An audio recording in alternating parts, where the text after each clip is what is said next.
E aí, galera, tranquilo? Bora finalizar nossa prova aqui. Sejam f e g funções reais dadas por tal. Calcule o valor dessa integral aqui, onde a é isso, b é isso e p é o período da função g. Tá, várias questões em uma, né? Quando você vê que a questão tem muita coisa para se fazer assim, você não sabe muito bem por onde começar, normalmente o ideal é você começar pelo final. Então, no fim, ele fala o seguinte, que p é o período da função g. Então, uma boa ideia seria você analisar a função g, achar o período dela, porque aí com isso você já encontra os seus limites de integração. A função g de x, eu vou fazer uma pequena brincadeirinha que dá para você fazer, que vocês vão concordar comigo, mas vocês vão falar, pô, Casanova, você carteou. Um pouquinho, mas é o seguinte, g de x é 1 mais tangente x sobre 1 menos tangente x. Eu vou forçar a aparecer aqui uma tangente da soma com o cara que tem tangente 1, que é o π sobre 4. De forma que g de x é o primeiro 1 eu substituo por tangente de π sobre 4. Tangente x aqui eu não mexo. 1 não mexo, menos. E aí na frente dessa tangente x eu ponho tangente de π sobre 4. Ah, Casual, mas tá carteando. Pô, mais ou menos, né? Porque você consegue, a partir disso, ver tangente de π sobre 4 mais x, né? É tangente A mais tangente B sobre 1 menos tangente de A vezes tangente de B, né? Então, g de x pode ser visto como tangente de x mais π sobre 4. É a função tangente cujo período é π, beleza? Então, aí eu achei o período da minha função g de x, logo eu consigo encontrar quem é A e quem é B. O A vale π sobre 4 e o B vale π sobre 2. Beleza? Então, primeira parte da questão a gente matou, que foi mexer com a função g. Agora a gente vai mexer com a função f. E essa sim vai ser mais difícil. Para a gente conseguir mexer na função f, eu vou fazer...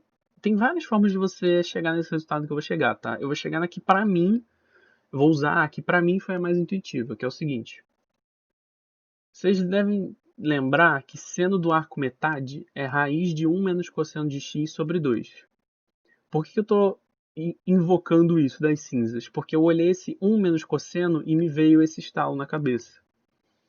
Que seno do arco metade é raiz de 1 menos cosseno sobre 2. Então eu pensei, se eu elevar isso aqui ao quadrado, eu vou obter que o 1 menos cosseno é 2 seno ao quadrado do arco metade, certo?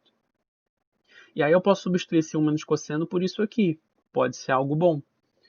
Enquanto isso, o seno, já que eu estou trabalhando com arco metade, o seno eu posso escrever como 2 seno cosseno do arco metade, né? Então, essa minha f de x, ela fica como 2 seno ao quadrado de x sobre 2, que é o 1 menos cosseno, mais o seno, que eu escrevo como 2 vezes o seno vezes o cosseno do arco metade. Beleza? E aí, agora vem um passo que eu já não acho tão intuitivo assim, que é o seguinte. Você divide todo mundo por cosseno ao quadrado. Por quê? Tenta acompanhar comigo. Se eu dividir por cosseno ao quadrado em cima e embaixo, vai aparecer secante ao quadrado e vai aparecer tangente. Tangente ao quadrado, tangente. Isso pode ser interessante, porque tem que pensar que eu estou querendo trabalhar com uma integral. Então, se eu conseguir fazer aparecer uma secante ao quadrado e uma tangente, pode ser que dê bom. Nesse caso, vai dar.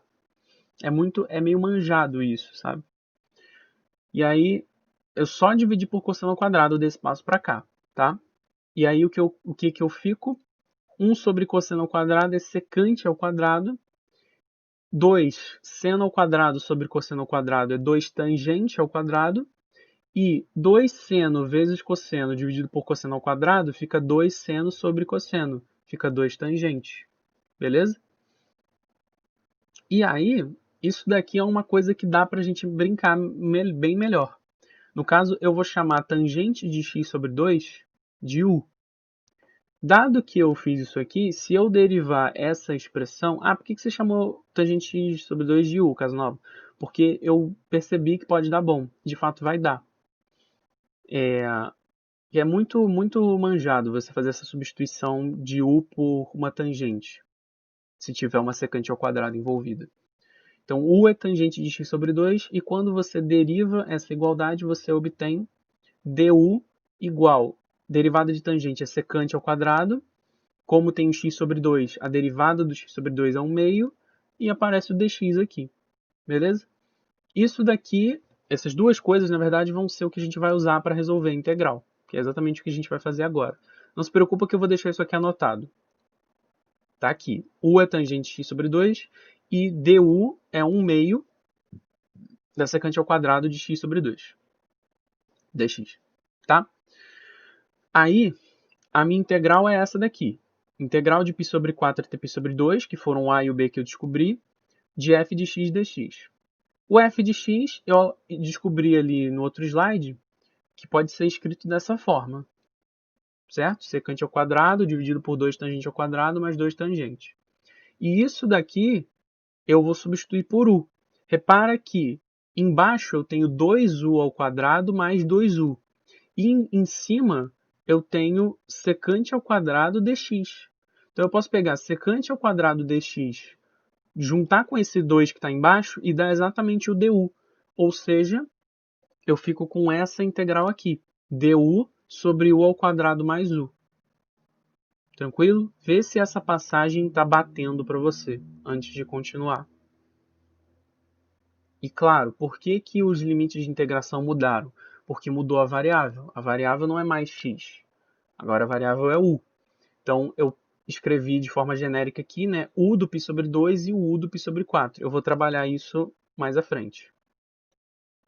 Que justamente, quem é u de π sobre 2? É a tangente de π sobre 2 sobre 2. É a tangente de π sobre 4.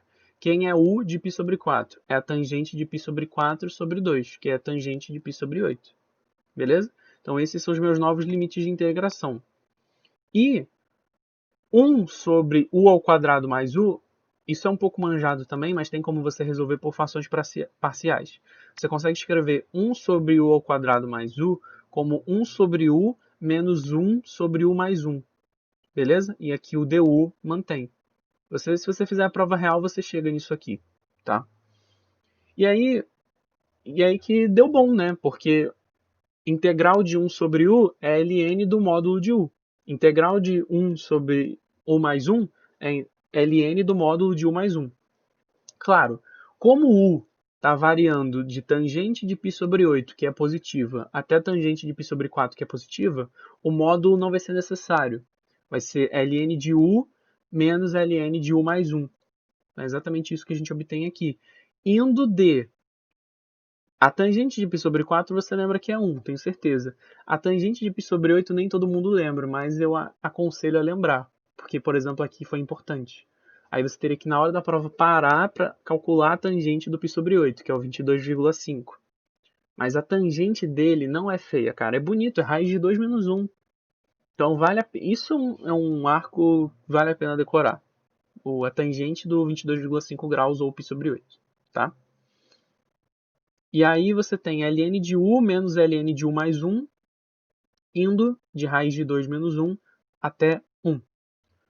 Se você abrir isso aqui, né, jogar os valores, você vai ter ln de 1 menos ln de 2, menos ln de raiz de 2 menos 1, menos ln de raiz de 2.